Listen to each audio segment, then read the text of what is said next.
How big was that 80-yard touchdown run, A, for the answer for the offense, and then just how tired were you making that long of a run?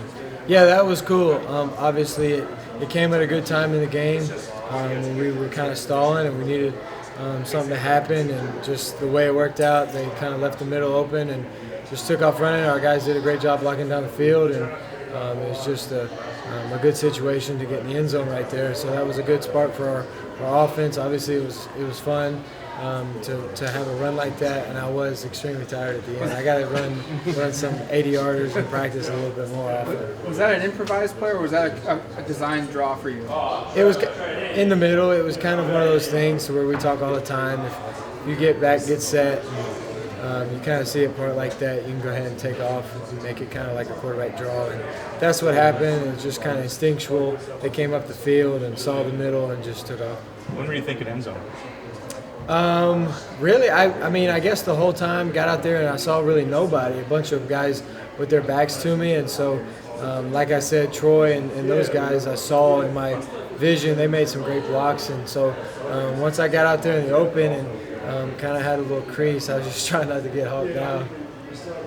You guys put up about 350 yards on the ground today. So what does that say, going against a team like Stanford that prides itself on what they call the intellectual brutality? Yeah.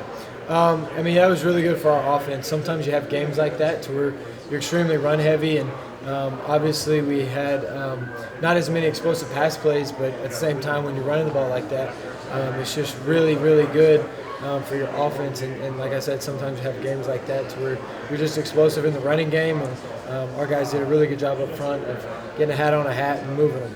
Did it feel like a long day having to wait for that 8 p.m. kickoff? Yeah, it was an extremely long day. Especially knowing where the rest of the country is kind of done playing and you're still out there playing. I feel like when I used to watch the Pac-12 after dark, if I had to go to sleep, I never realized I'd be in there actually playing. Forget about the 80-yard run for a second, but you still would have run for a lot of yards as an offense, and you personally, regardless, even without that. Did you guys feel like they were going to be susceptible to your guys' ground game as a whole today? Forget about the 340 or 350. That you were going to have success there? Yes, we've just been having some success in the running game, and so that's one area to where we're pretty good at, and that's a strength of ours, and so we try to utilize it as best as possible and get in some run checks that we know are going to be good based off hat count and based off their defensive scheme. Frustration level on the penalties in the first half? Yeah, those aren't very good. We got to clean those up. Obviously, that's a must that we have to do. We've been doing that in the past. It hadn't been as bad, but we've been in key situations getting some penalties. It starts in practice. I've got to do a better job with some cadence variations and just getting guys set, lined up, make sure they're in the right spot before we start to play. And then after that, it's just kind of a personal thing to we just got to be disciplined, and just like I said, it starts with us. The leadership guys got to kind of enforce it a little bit better, and I know it's going to be something that the coaches harp on this week, as they should, and so we'll get that corrected. The pre-snap stuff was cadence related, kind of what Alex was saying. Sometimes when you change cadence, and a few times got some shifts and just kind of got a little antsy and jumped. That stuff happens every once in a while, but you got to limit those, hopefully, to one a game, and we had a few more than that. And the thing that's the thing that's disappointing that should not really happen is the excessive stuff after the play, 15-yarders. Those are not good for a team. They can be selfish, and we don't have selfish guys, so we just got to fix those things and not lose our cool. Take us through that play.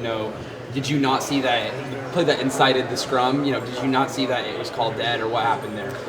No, it was a loud stadium at the time. It looked like a fumble. They sure looked like they were trying to run and score, and so it's just kind of instinct. Just felt like the play was still going on, and you never know when something like that could be an inadvertent whistle or something. And usually the ball carrier will stop if the play's blown dead. So at the time, it was just instinctual to go get him on the ground because that could have cost us some points, which wasn't good. And then after that, it's a little excessive, but it's an honor to know that my team has my back like that, and it's really special to see that. But at the same time, we can tone it back a little bit and be a little bit smarter. Yeah, have you talked to Seven after that play? I have not. What are accountabilities around here? Like, it's Dan's a new coach, so we don't, like I know in Auburn, there's usually a lot of push-ups or other things. But For the penalties? Yeah. Obviously, we will address that. The staff will do. I mean, their own style of punishment, and we'll get that fixed. Nobody on the team wants to have penalties, and so it's just one thing that we have to keep in mind. And there does have to be. I mean, there should be some accountability for it, and we will we'll get that corrected. You guys were opportunistic at some key moments. Yeah. The turnover in the first half and then scoring off it, responding to their touchdown. But it sounds like you kind of just made a play there. As a leader, what was your perspective on a night where there was some frustrations, kind of keeping everybody locked in so that you could take advantage of those opportunities when they presented themselves? Yeah, when I think it just shows the offensive style that we have, that what could be. I think we show a lot of highlights and we show a lot of really good things, but at the same time, when you score 45 points and you have that many penalties and that many turnovers, you're just kind of like, what if we don't have that? How much better could we look, and how explosive could we actually be? And so penalties is our number one concern. We got to get those down, but at the same time, tonight was a little different. It's not like it's been like that every single game, so we're not going to freak out about it, but at the same time, for this game, we got to correct those. Did you feel like you had to fight, though, as a leader to kind of keep everybody pushing through that stuff? Not really. We all just understood that we were the ones getting in the way of ourselves, and we knew if we would just go out there, put some drives together, put a few first downs together on a specific drive. Once we started, we didn't really have an issue getting down the field.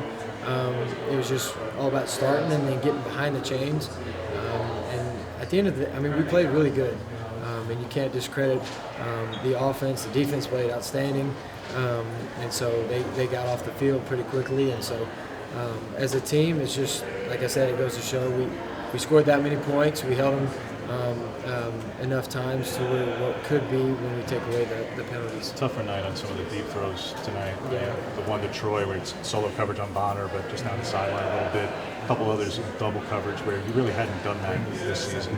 Were you trying to push it a little bit? Were you trying to force it at times? Did you feel like Not you were really. forcing They were it? just in quarters, and posts are great against quarters. They did a good job of ratting from the backside, and a few of those we just got to fix some different landmark things. Got to throw it out there a little further. But I thought our guys ran some good routes.